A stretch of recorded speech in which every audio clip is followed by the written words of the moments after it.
listen to these celebrations. This must be a great feeling. Yeah, this is what we needed, a win today. And yeah, we all know that we have to win those games, especially against Spurs. What it means to the fans, you can see everyone is buzzing, so it's a great night for us. That's it, a win in the North London derby. You've done the double over Tottenham. There's not many better things in a league season, is there? No, definitely not. Yeah, we want to win every game, and especially those games. We know what it means to the fans, and we were up for it today, and we took the 3 points. Your goal turned out to be the winner. Your first time scoring in a North London derby. What did that feel like? Yeah, it's an amazing feeling, especially if that gives you the win as well. And I'm just happy for everyone. We work so hard day in, day out, and I had to come, and today is the day, and now we need to look forward. As a team, you have had so many chances lately, and things just haven't been falling quite right. How much did you need those goals to go in today? Yeah, we're pushing every day, as I say, and yeah, it's the hardest thing in football is to get the ball in the net, and I think we could have scored more today as well, but obviously we're happy with the 3 points, and yeah, let's celebrate tonight. Well, you do go second in the Premier League table. You're back there, 4 points now behind Liverpool. Is this now what you need? Is this the time to really put the pressure on them in the title race? Yeah, we always want to put pressure on, and we just can look at ourselves, and that's try to win every game, and started today, and as I say, we need to look forward now and take all the positives from today, and let's enjoy this win. Well played today, congratulations. Thank you. Well, they will enjoy the win. What a time to score your first goal in a North London derby, to win it for your club. And you know what that's like. You know what it's like to put the smiles on Arsenal faces in this fixture.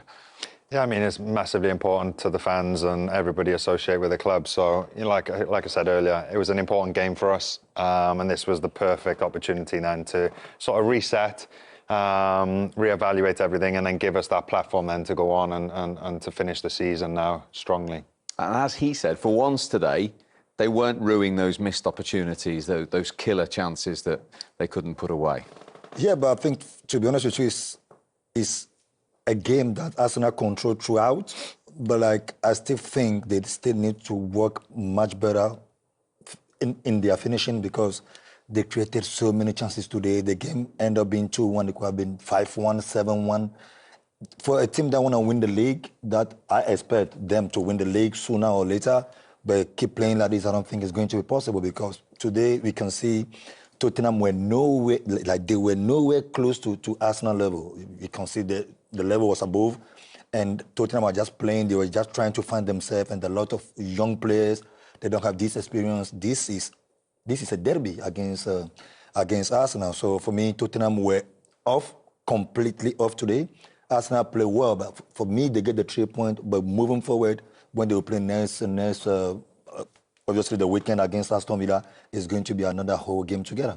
Is that still a nagging worry? Because in the last 5 minutes, when there were a couple of corners there for Tottenham at 2-1, there was still a bit of edginess, understandably, around the stadium. Yeah, I think so. I think, you know, obviously when there's just a goal in it, you know, there's always that sense of, you know, the team have one opportunity and that can hurt you. But I think, you know, it was important just to get this result tonight, get that win, no matter how, at all costs. But then they can build on this now. And like Addy said, there was chances there again, and that's been a sort of reoccurring sort of theme over the last few weeks, where they haven't managed to capitalise on decent chances. And that's something that they are going to have to address. They can't keep relying on, you know, a set piece and things like that. That can take you so far, but they do need to start converting these chances that they're making. The problems are in front of goal, and they were still there today, but they haven't been punished from that today because Tottenham haven't threatened enough. Gabriel was magnificent at the back there, marshalled their defence. It's really important, if you're not scoring the goals, that you're trying to keep it tight at the back, and I think they did there tonight. I mean, they limited Tottenham to very few chances, but the problem's still there. It's a nice problem to have if you win the game, because then you can address it. You know, he needs to find out how is he going to address it with the personnel, what he has. It's very difficult without Saka getting fit. He's going to make a hell of a difference. But I'm not sure the player, what they need in front of goal, is going to be out there in the January market. I think they will be looking for it, perhaps on a loan to bring someone in. body, you know, they probably ruined the fact that Eddie Nketiah's left. You know, I'm not saying he's the answer, but he would have been someone who would move in there now, who's a sniffer around the box, you know, he can score goals. Chances like that tonight, you would see Eddie Nketiah taking them. You know, even with a bit part where he played for Arsenal Football Club, mate. Now he's gone. Is there someone else out there they can possibly bring up from the academy? They're good at that. Top draw players bringing in. Ranieri's come in, he's been outstanding. There's probably not a kid at a number 9. Everyone's looking for the same players around the league, especially at the top of the league. Very difficult to improve the players what they already have. And that man to come in and score 10 goals between now and the end of the season, almost impossible to find. That's the problem at this time of year, isn't it? That's you know, to find a striker right now. We're in January. To find a top striker that can win you the league, it's not easy. It's not out there. Otherwise, he will still be in the club that he's in. Yeah. And I think Arsenal, as we said, they're playing good football. He said at the beginning of the game that we used to play football into the net. Today, you can see Arsenal are crossing, but you can't rely on crossing. It's always option B. When the game becomes difficult, last minute, then you put a cross in, then a defender or whoever can score, then it's a winning chance for us. But now, if they rely on free kick to win the league, I will be really surprised about that. They need a proper striker. Yeah. But is it there any striker on the market? I don't think so either. So they have to bring someone from the academy or whatever, but they need to start playing with a proper number 9. Easier said than done at this time of year, though, isn't it?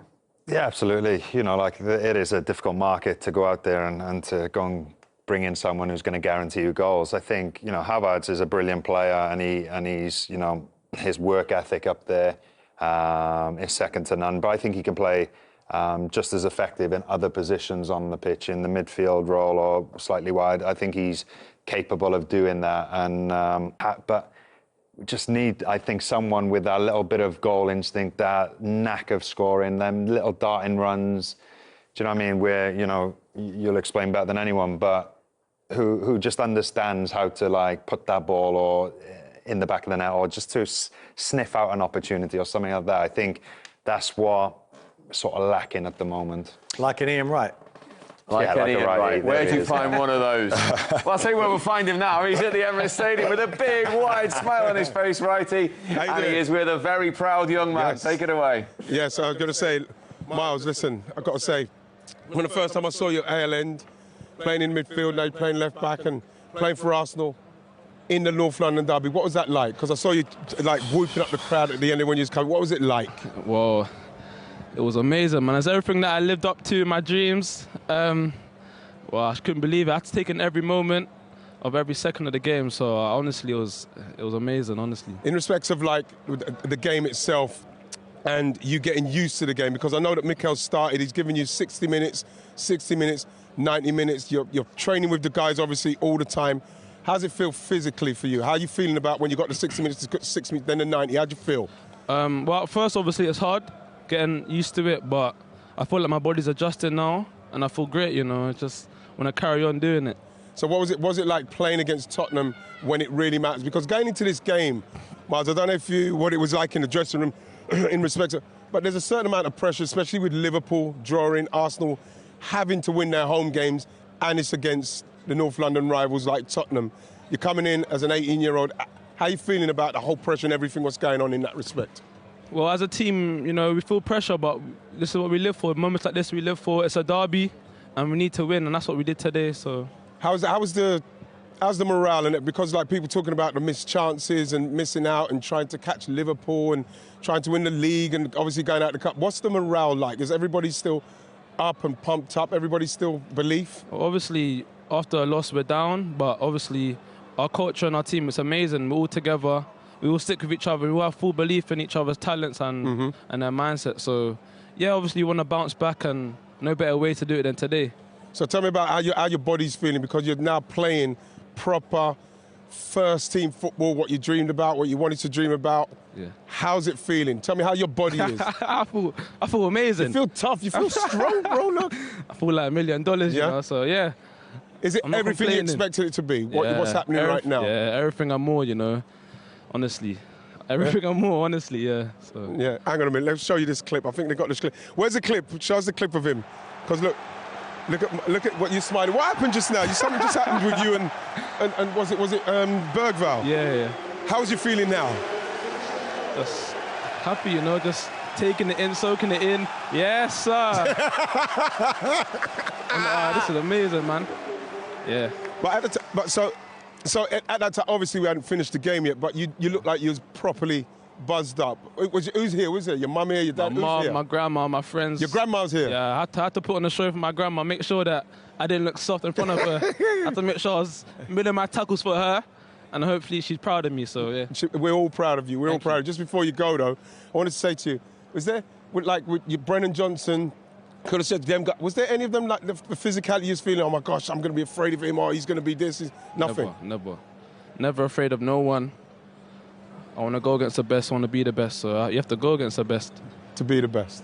Exactly. Nice one, Mark. Well, all the best, man. Thank you I wish so you all the much, best. Ian. Thank you. Take it easy, yeah? Steve, back to Steve. Let me see me and my guy just shoot off. Yes, my guy. Love it, Righty. Love it. And what a magnificent story that is for Miles. Oh, they are. And I've just come down from the gantry, so it's quite a walk. And I was walking with a lot of the Arsenal fans, and they were singing, they were happy, they were joyous. And I was mentioning in commentary about catalysts you need sometimes, and moments in seasons. North London derby, huge game. Get the 3 points. Can they now start building momentum? And I think that would be the key word, I think, going into the next few games. And Peter said earlier that Tottenham just didn't do enough to win it, Martin. What are you thinking, do you think, if you're a Tottenham fan now? You're looking at that league table, 13th position, 11 defeats already this season out of 21 games. Yeah, and Manchester United below them playing at home tomorrow. All right, Martin. Will probably go above Spurs. So, it's a difficult moment for them. And the manager now is skating on thin ice. Do you know, but his team tonight was... Look, I thought they did all right in the second half. They came after Arsenal. Arsenal didn't really control it. It was incredibly open. But you lose a game like that, you go one up. Those Arsenal players were brave, let me tell you. At 1-0, if Arsenal lose this game, it is also very pivotal. And maybe people are talking about how the season's now become a disaster. So this keeps Arsenal in the race. And it was a determination they showed was quite outstanding to get back and win the game. And Declan Rice joins us now. Good to see you, Declan. Good to see you. Right, mate. First of all, congratulations on that win. What does that mean to you, and what do you think it means for the fans tonight? Well, you could tell tonight meant more than anything. I think from the first minute, the first 45 minutes was just pure domination, and we showed that intent, that pressure, that desire. You could tell it was a derby, and to be honest with you, I think we're unlucky we probably didn't score 10 tonight. I think that's the feeling. What was the message when you come out? We said before the game they're going to see Arsenal, I'm sure, come out of traps fast. What was the messaging from the manager before the game?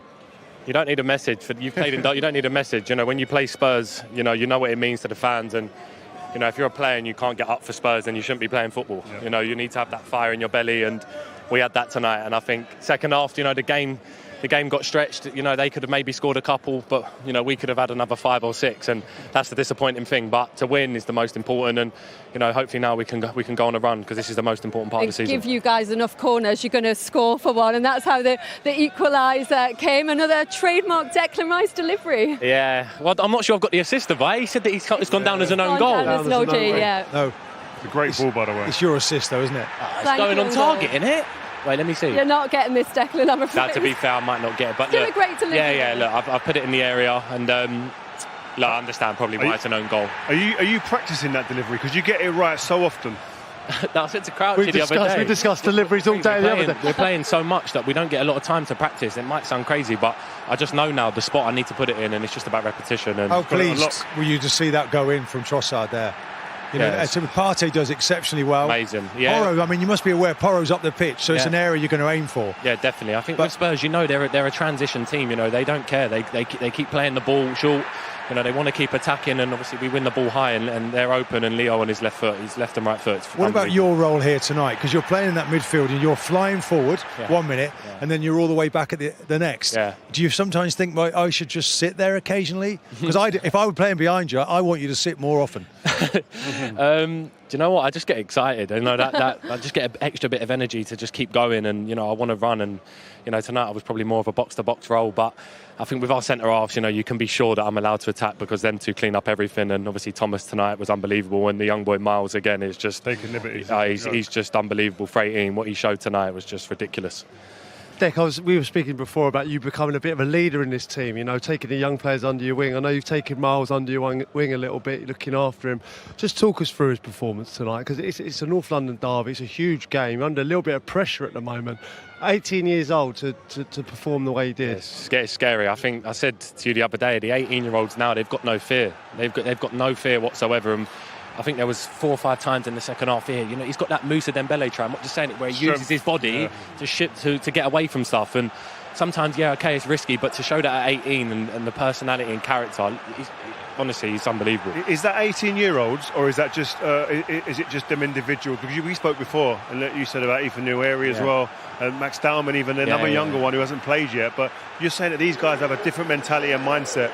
Do you know what as well? I'm going to mention them because they're Spurs players, but like Archie Gray, Bergvall, they're both 18 as well, and they're playing week in, week out. Mikey Moore, like there's guys in the Prem now that are playing, and they're younger and younger and younger, and they've got no fear, and it's so good to see. Does Lewis Skelly now, do we start to talk about international football? Because, I mean, I know the sky is the limit for him, isn't it? It is. I mean, he's been not out of place at all. I know. Well, he is a midfielder by trade, you know. He can play 6, he can play 8. Obviously, he's coming to the team playing left back. Suits him coming inside. To know these roles and to understand what he's learning now at 18 is unbelievable. You know, it's only going to stand him in good stead. And look, who knows what England holds for him? But I know they think highly of him there. And look, there's a lot of competitions for places all over the pitch for England. So we will need to keep performing with a new manager. Just to talk about the bigger picture for Arsenal and going into this game, a lot of fans not having a number, especially with Gabriel Jesus getting injured and Nketiah leaving earlier in the season.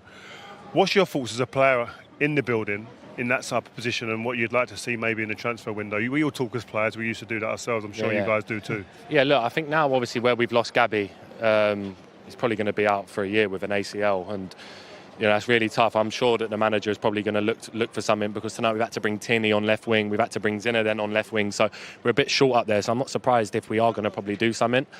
I believe in our strikers, I believe in our front players. You know, you could see the reception before the game for Kai. It was unbelievable. You know, it was unbelievable the cheer he got and what he's done for this team, and you know the goals he scored at important times this year. You know, I'm never going to knock anyone, and you know we need full support for all of our players, because now we're going into a crucial part of the season, and it was a big chance to win tonight and close the gap a little bit more. Do you think Kai gets unfairly scapegoated at times? Yeah, definitely. But I think there's a social media perception that people think, and then when you come to the stadium and actually hear the real fans and what they think, it's two different things. The cheer he got tonight, you know, it was ridiculous. You know, it was the loudest cheer of the night when his name got called out. You could tell that meant a lot to him, and the way he just fights and scraps for 90 minutes and does it week in, week out. Right? Yeah, he might not score every week, but what he does for the team is the most important, and he's been brilliant for us. I think that's an important thing. I think we've spoken before, and the way you've spoke glowingly, even more than this, in private about Kai Havertz, it showed the respect levels in the change room is the most important thing, isn't it, than the noise outside? 100%. And I think, like, he can play 9, he can play 8, he can play 10, he can play on the wing, he can play so many positions, and he knows every position to such a high level. And you need players like that, you know, especially under this manager who will give anything at any time. And like I said, tonight he played really well, and the most important thing was a derby win, which is massive. Which you've got. Declan, thank you so much for coming out to join us. Congratulations. No worries, have a good night, yeah? Go and get warm. Give me that. Enjoy the celebration. Well done, mate. Brilliant. Cheers. Take care, well done. All right, so you wanted the full North London derby deep dive. You want to go like beyond those highlights, see really what went down. Well, you got it. Arsenal versus Tottenham, it's always a powder keg, right? But this match, this one had some extra spice to it.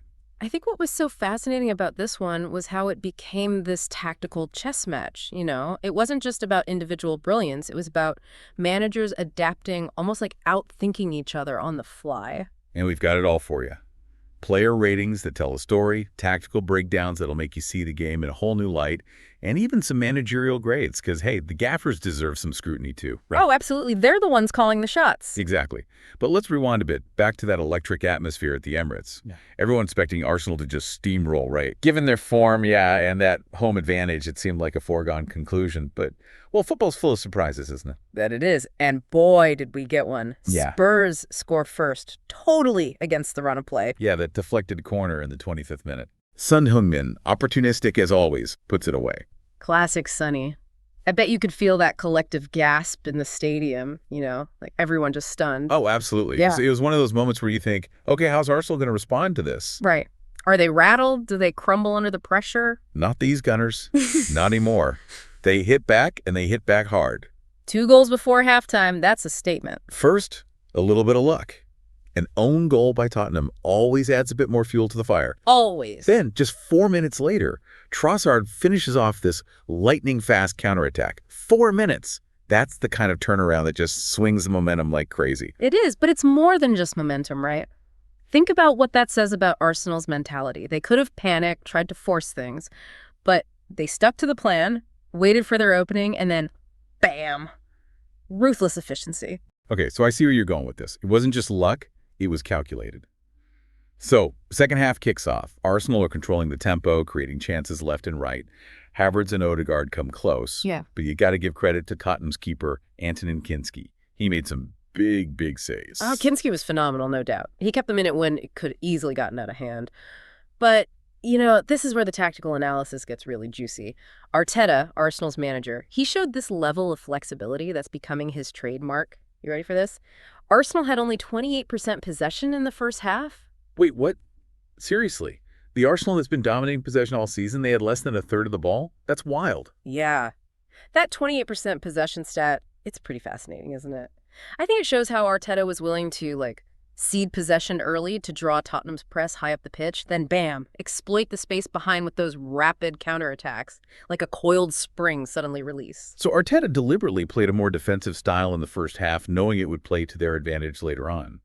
That's some next-level chess. It really is. And speaking of managers, what about Postecoglou? He's got a reputation for sticking to his guns come hell or high water. Did that work out for him in this match? Well, his insistence on playing out from the back under that kind of pressure, I gotta say, it backfired. Led to several turnovers, including the one that gifted Arsenal their tying goal.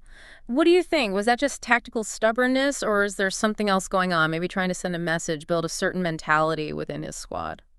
That's an interesting point. It's easy to criticize from the outside looking in, but you're right. There could be layers to his decisions that we don't fully grasp. All right, let's talk about some of the players who really stood out, shined through all the tactical back and forth. Starting with Arsenal. I mean, Gabriel was an absolute wall at the back. He earned that 9 out of 10 rating, wouldn't you say? Oh, absolutely. Dominant in the air, read the game perfectly, made crucial interventions time and time again. But it wasn't just him, right? Raya, in goal, made some huge saves early on, especially when the game was still up in the air. And then there's Trossard, of course, with the winning goal. Constant threat throughout the match. Speaking of threats, did you see that debut from young Lewis Miles Skelly? Talk about stepping up in a high-pressure environment.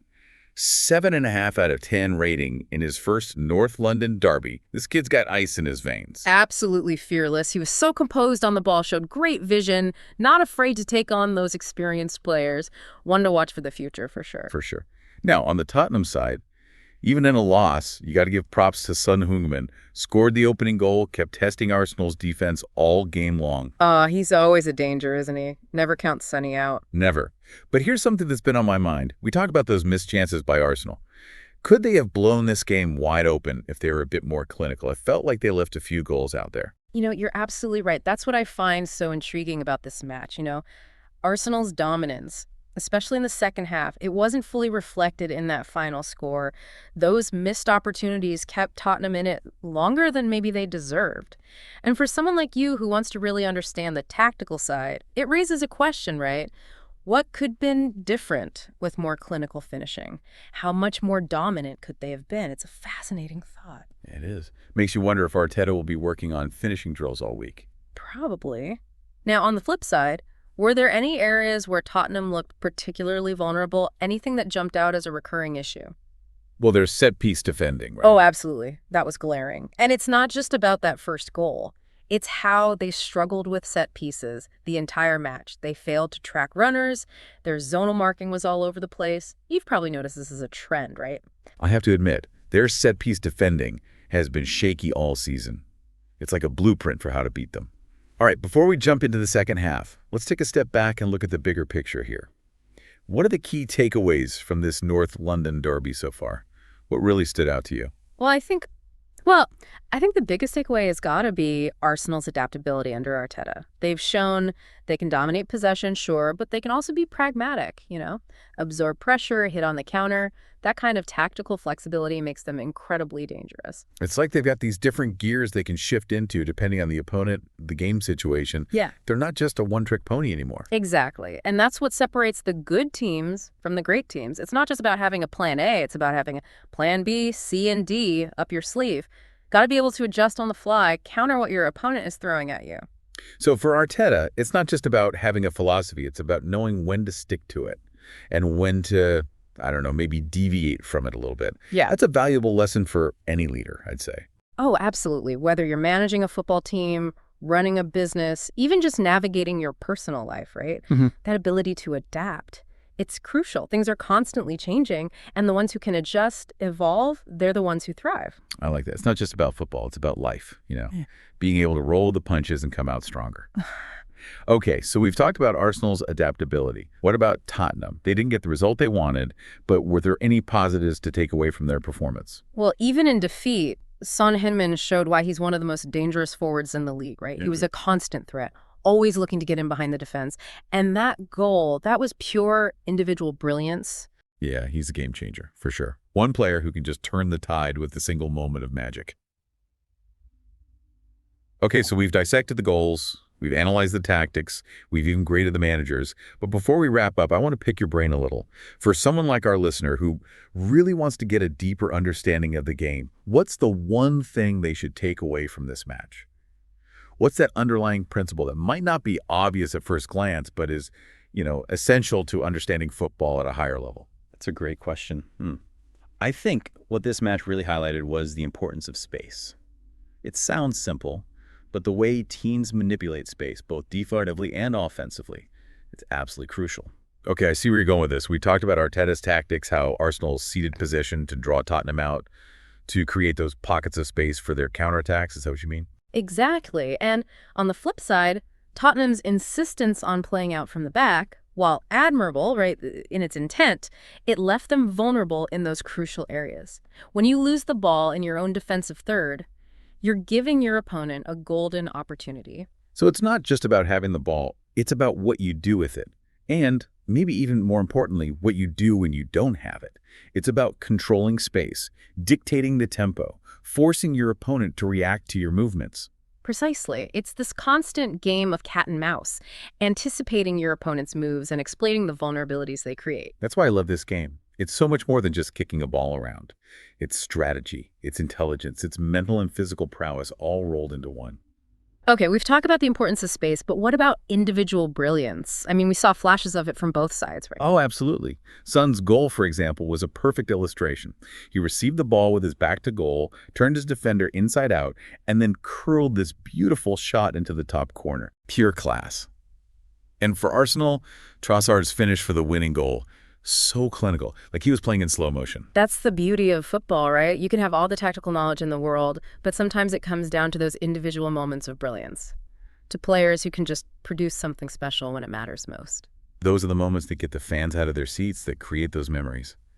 Okay, before we move on to our final thoughts, is there anything else you want to add about the individual performances? Any other players who deserve a shout out? I thought Granit Xhaka had a really solid game for Arsenal. Controlled the midfield, broke up Tottenham's attacks, kept the ball moving. He's like the engine of that team. Always working, always reliable. And on the Tottenham side, I thought Harry Kane, even though he didn't get on the score sheet, he battled hard. He's always a threat, always looking for that opportunity. World-class striker, no doubt. Even when he's not scoring, he's creating problems for the opposition. All right, I think we've covered pretty much everything: tactics, individual performances, managerial decisions. But the real question is, what does it all mean? What are the big picture implications of this result? That's what I want to know. Lay it on us. What does this match tell us about the state of the Premier League right now? Well, I think it confirms what a lot of people have been saying, Arsenal, they're the real deal this season. They've got a clear identity, they're playing with confidence, and they've got a manager who knows how to get the best out of his players. So are you saying they're contenders for the title? Can they go all the way this year? I wouldn't rule it out. Solid defense, creative midfield, potent attack. But the Premier League, it's a marathon, not a sprint. They need to keep this up, this level of consistency, all season long if they want to lift that trophy. That's the key, isn't it? Consistency. Can they avoid those mid-season slumps? Those periods where they drop points they shouldn't? That's the challenge for any team with title aspirations. Staying focused, staying hungry, staying healthy. Staying healthy, for sure. And what about Tottenham? Where do they go from here? New manager, new system, still trying to find their identity. It's a work in progress, for sure. Postecoglou has some interesting ideas, but it takes time to implement a new style of play. So patience is key. They need to give him time to build his team, bring in his players, shape the squad the way he wants it. Exactly. Too early to make any definitive judgments. Okay, I think we've covered all the bases here.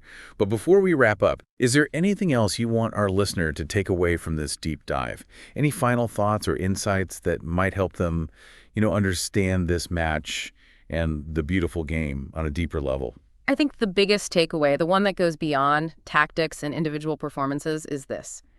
Football is a game of constant evolution.